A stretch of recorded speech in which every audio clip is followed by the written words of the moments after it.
Tayo ng tahong. Unahin natin ang luya. Sunod natin ang sibuyas.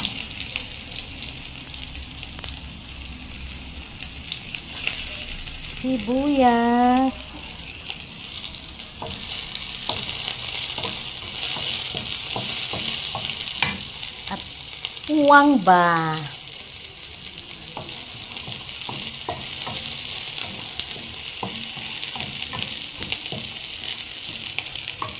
Mabango na.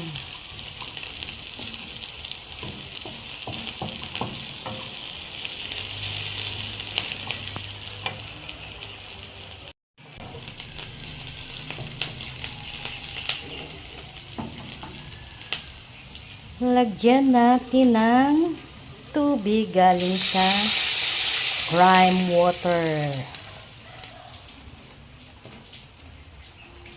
At hintayin natin kumulo yan in a few minutes. Kumukulo na, ilagay na natin ang tahong.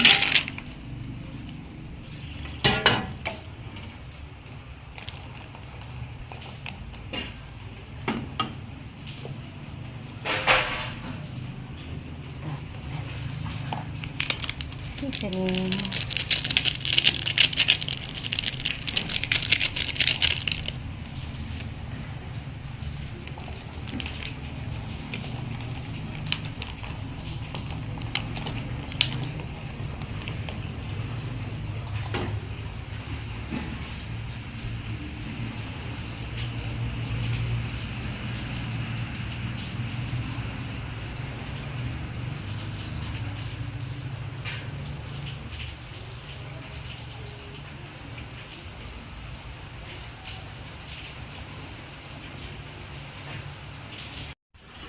Ayan na, kumukulo ang ating tahong.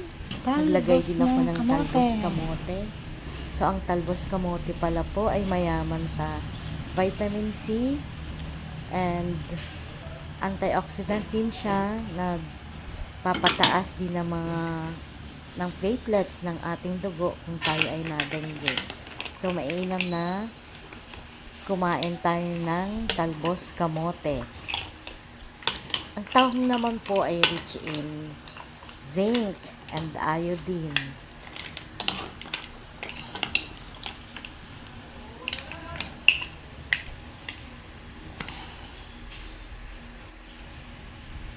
So, ayan na at malapit na siyang maluto.